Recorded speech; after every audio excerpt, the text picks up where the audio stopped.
welcome to Arts Alive. This week we're at St. George's Hall for the launch of Mike McCartney's exhibition Mike McCartney Loves St. George's Hall in the Catacomb Galleries that just got refurbished.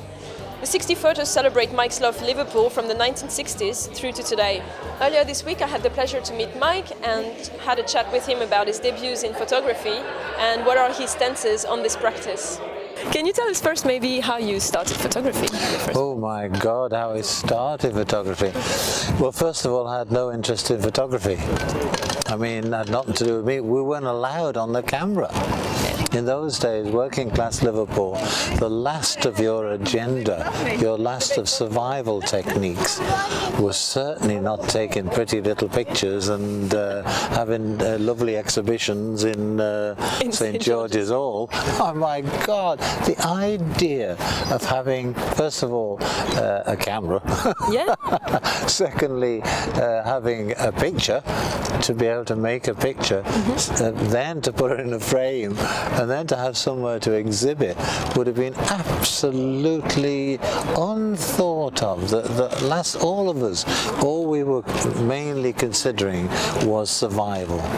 And so the last on the agenda was being allowed on the family box camera, because if you took on, it was a Kodak Brownie box camera, so you take photographs, then you have to take them to the chemist, have them made into prints to show around the family, but that cost money. Yeah, of course. We didn't have any money. Yeah. So therefore the first thing was actually surviving. My mum died when I was 12, so my dad had to bring his two sons up on, God, he was on £10 a week to bring up three we were then growing adults.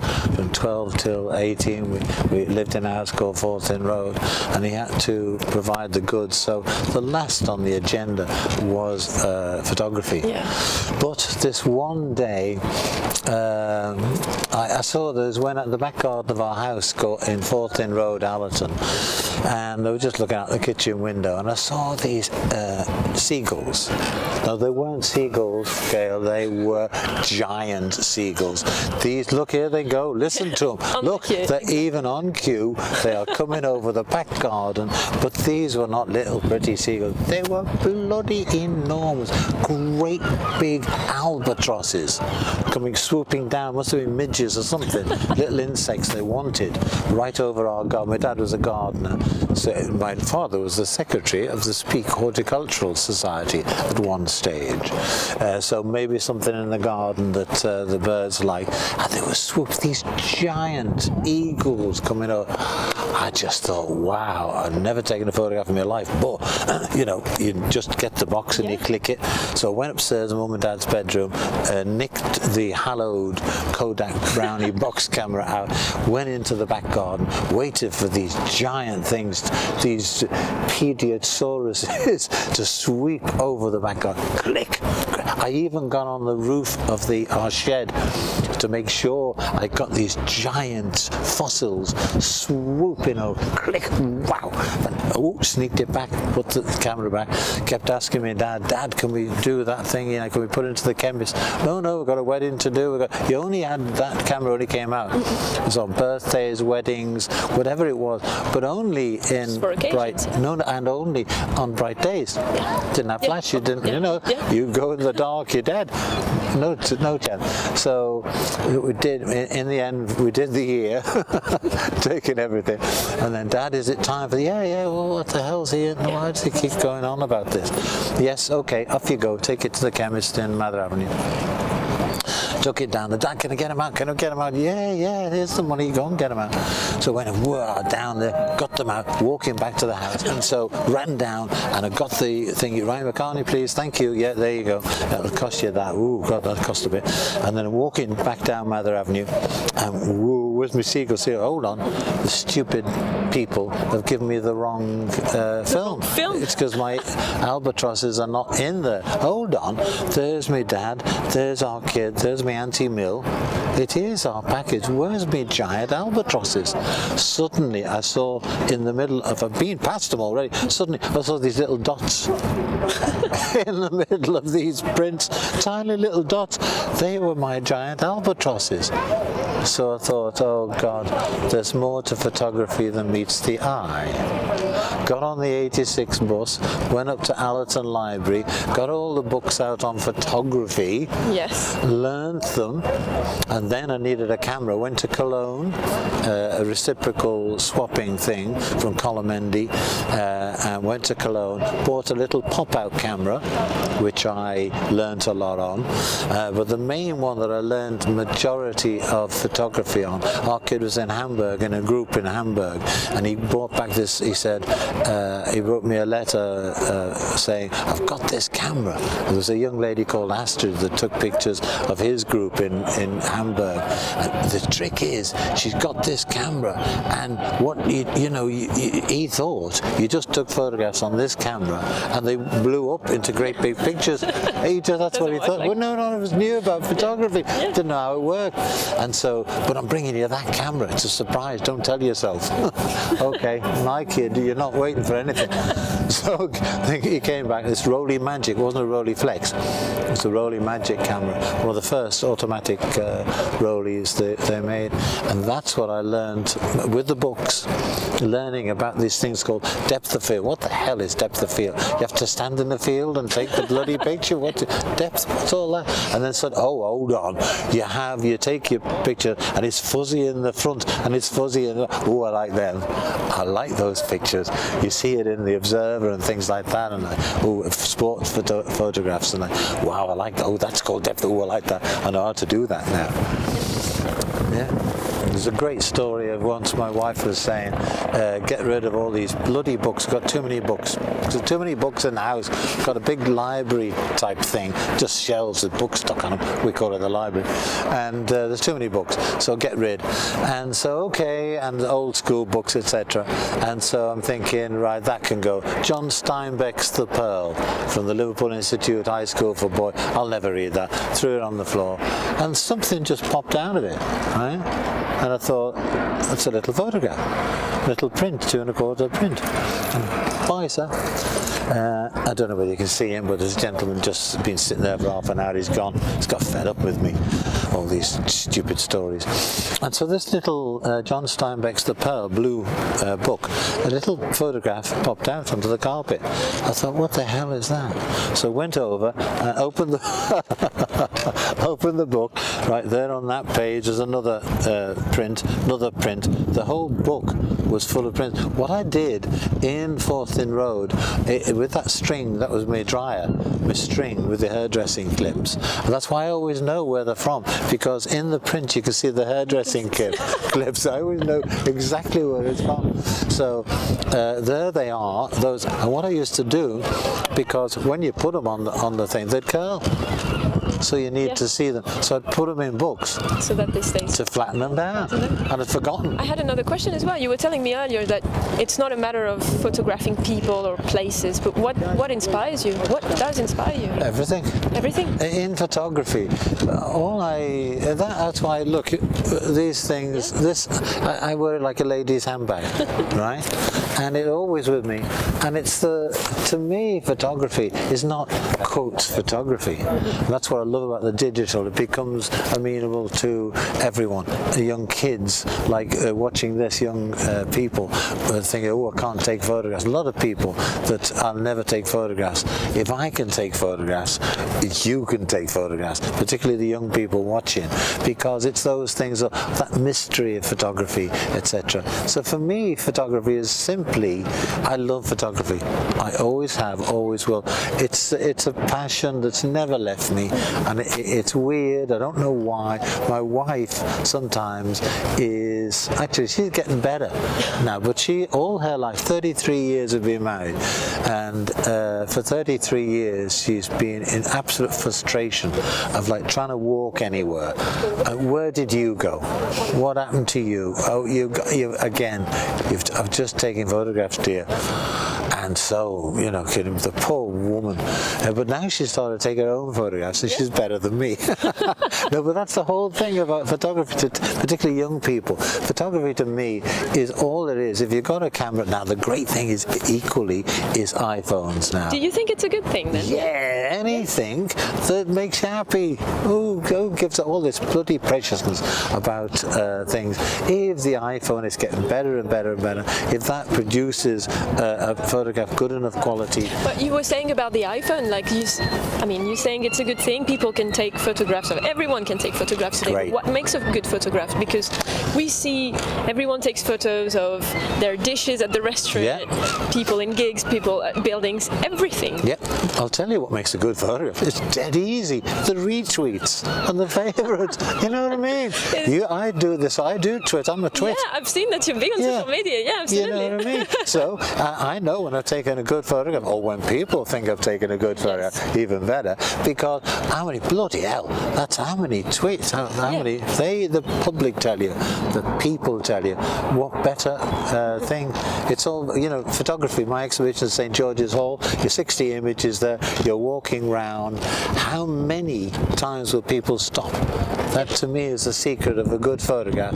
If you're walking round and it captures you, it stops you, makes you look, and you're looking, what is that? That's weird, or that's wonderful, or isn't that beautiful? Doesn't matter what, it's made you stop just to take it in, and that is of a successful photograph.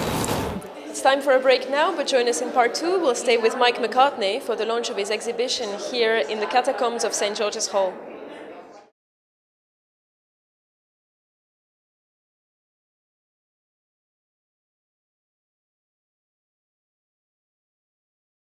Welcome back to Art Alive. This week we discover Mike McCartney's photographic exhibition here at St. George's Hall.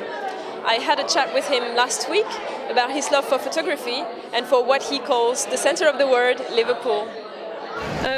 Mike, we're here for the exhibition. We are here in the gardens of St. George's Hall. Yes. St. George's, what a coincidence. Mike McCartney at St. George's Hall. Mike McCartney loves St. George's Hall. Look at that. That's why we came here, exactly. What a coincidence. I wanted to say that because Liverpool has had such an influence on you.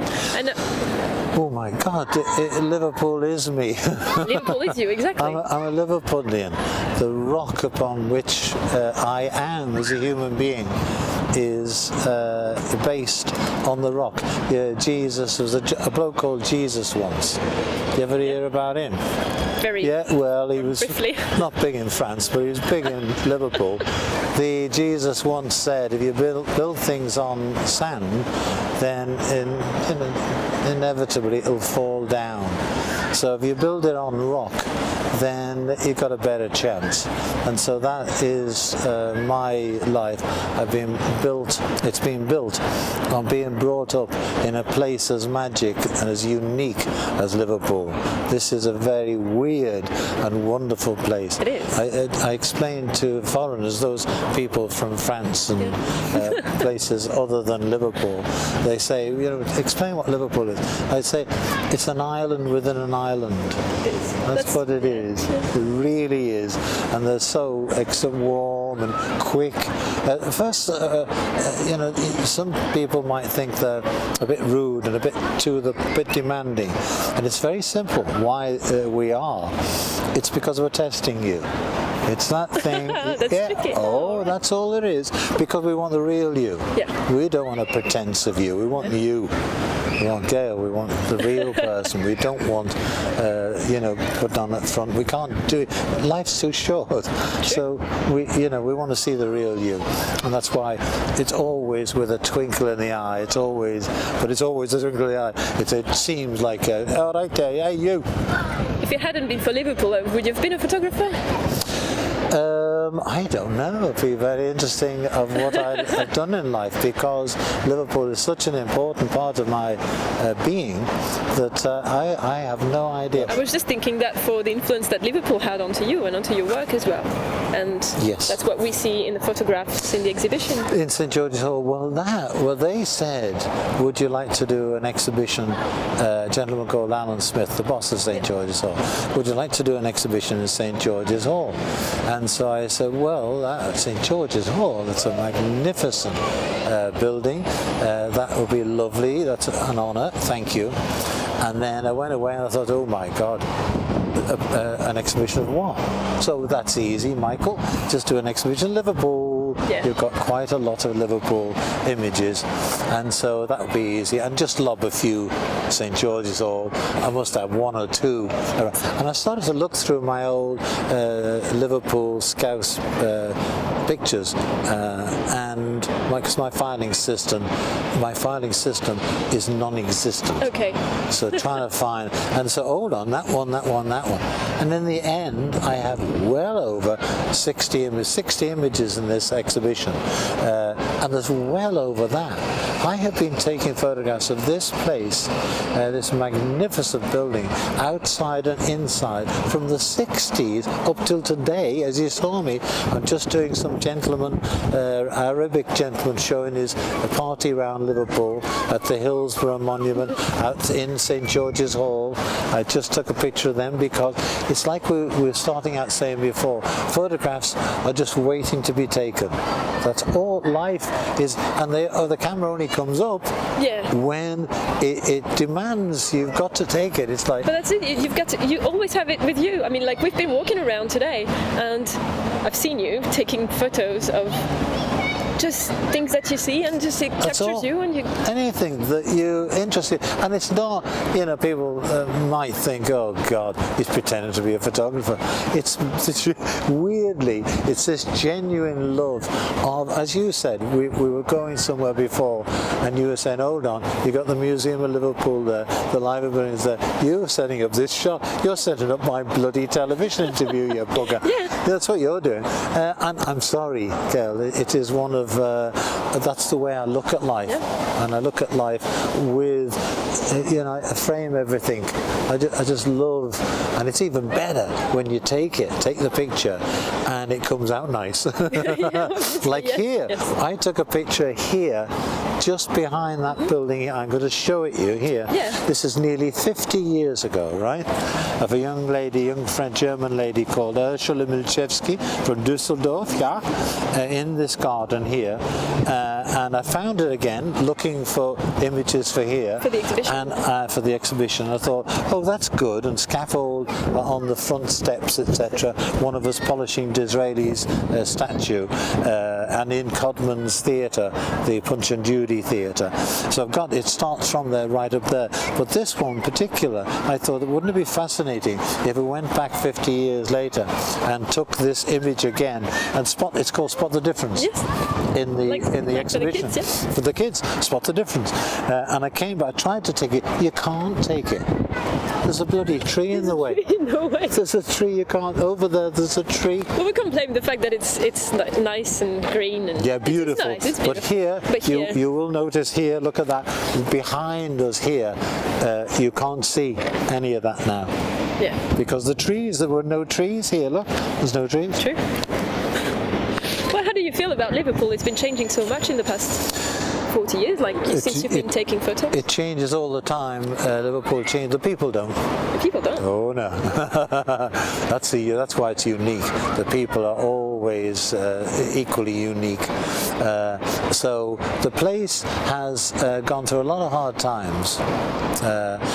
But now you come to Liverpool mainly because the European capital of culture. We got that. And now you come to Liverpool. It is like a real European city. It's got everything. It's not only got everything, it's got the best waterfront. All these places, Manchester, Sheffield, Birmingham, etc., they're all fine, they're all doing very well, etc. How can any of them compare to that waterfront? Coming back on the photography, maybe, because you were saying that everyone, like we were talking, we were saying everyone has a camera today and we can take photos as much as we can, but do you have any tips for us, for beginners? For tips, my God. As far as tips to take photographs, it's so easy. It's so easy. bloody take them. All you do is get your iPhone or your camera, and the great thing about photography, you can go from iPhones to get digital cameras, to go to analog cameras. My son is a photographer in London, surviving as a photographer in London, and he now prefers to work in film, so you can not only do your film, you can develop and print your own. Yeah. The world in photography is totally open, and that's a great thing now, and you can go as far as you want or as little as you want, just dabble in and out, and I think it's a great world. But what you can do in photography is now you can blow things up to the side of a building. Yeah. So all the kids like thinking, shall I take photos? Kids, you blow them up to as big as the St. George's Hall. You did Yes. go to the top of St. George's Hall. I did. The opening photograph in this is the program, the catalogue, yes. whatever you call it. I'm not going to show you because you've got to come, but there it is. It's the top of the roof where Frank Green is going to go any second, the great artist. So that is the catalogue from the exhibition. So I've been on the roof as well. We see that in the exhibition as well. That's in the exhibition. Brilliant. And lots of things like, we're just through here, you can see in the background here a statue. And that I have found out, that is Wellington, the statue. And by the way, I didn't tell you, see the way he's facing that way? Yeah. Always, statues always face Buckingham Palace, the Mall, the Palace, whatever it is, Nelson, whichever, it's always. He is facing towards the Battle of Waterloo. No reason. That's what Liverpool does. And there's another trick inside on all the doors, SPQL it's called. Yes, I've seen that. Come to the exhibition and you will find out. And we'll find out. You will find out the true story and what we did, being Liverpudlians, to the gate, to the this famous Roman thingy, SPQL, isn't it? I can't find it now. Come to the exhibition. We'll come to the exhibition and we will show you the Liverpool's version of that. But just to finish, that statue up there is Wellington, and that, just standing Frank Green, who is a true Liverpudlian. Even Frank didn't know, but I found out. You just ask people, and slowly it evolves.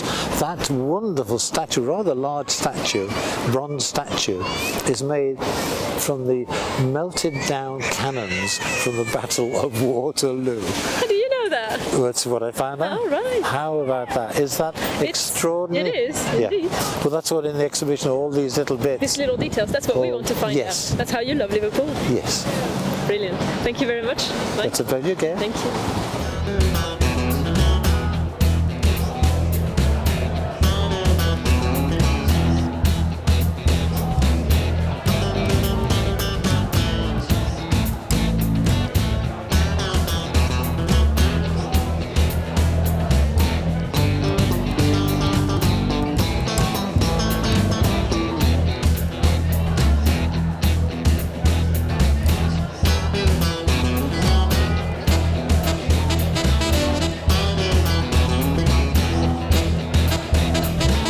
Mike McCartney Loves St. George's Hall is on display until the 18th of October.